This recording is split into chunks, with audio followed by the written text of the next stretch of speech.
Okay guys, here's the other type of question they can give you from a table. So in this type of table, they're not asking you for the slope.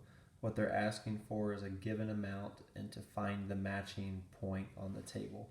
So if we read this real quick, Justin's a salesperson who sells computers at an electronics store. He makes a base amount each day and then is paid a commission for every computer sale he makes. The function P of X represents, this is key because we see P of X right down here. So this is the first thing I'd pay attention to.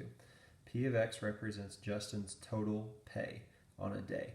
So when we rewrite this table here in a sec above P of X, I'm going to put total pay.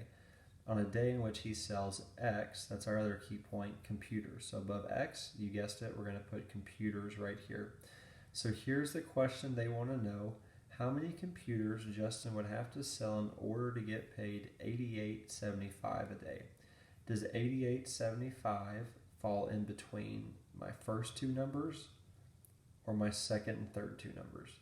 The answer is 88.75 falls in between these two numbers right here. So when I rewrite the table, notice how I spread out my table. Give me one sec. Okay, so if you notice, here's how I set up my table. I gave some space in between because I know 88.75 falls somewhere in between here. So the first thing you always want to do when given a table, I'm telling you right now, is find the slope. The slope is the pattern and it allows you to find any other numbers. So again, slope, how do I find slope? Slope is change in y over change in x. So here we go from 76.25 to 101.25.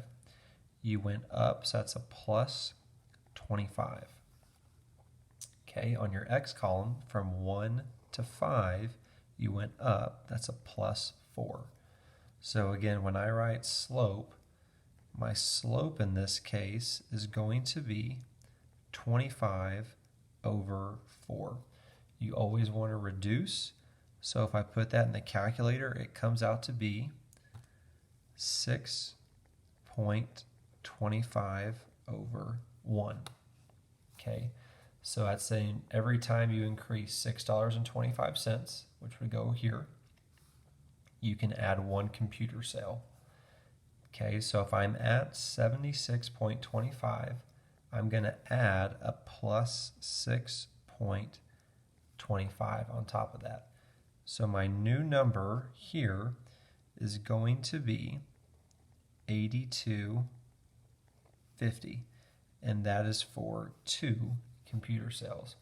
Now again, remember the number my magic number I'm trying to find is 88.75. Okay, so again, my pattern every time I increase by 6.25. So I'm going to do the same thing again. 6.25. Increase that. That's going to put you at your 88.75. When I jump by 1 again, that's going to put me at 3. So the answer is at 3 computers, he's going to make 88.75. So again, the first thing when you do these tables, I would always space yourself out. It's going to allow you to add numbers in between, but always find your slope first, and you can find any number that they have listed there for you to find. I hope this helps you out. Again, you have another question that maybe is a little different, or you're having a tough time, feel free to screenshot me the question. More than happy to send you an email back with how-to steps, or send you a video that might help you out even more. So when you send that email, feel free to tell me if you'd rather see an email or a video like this to help you guys out. Again, here to help you guys out any way I can. Please email with questions, and I'll get back to you as soon as I can. Hope everyone's doing well.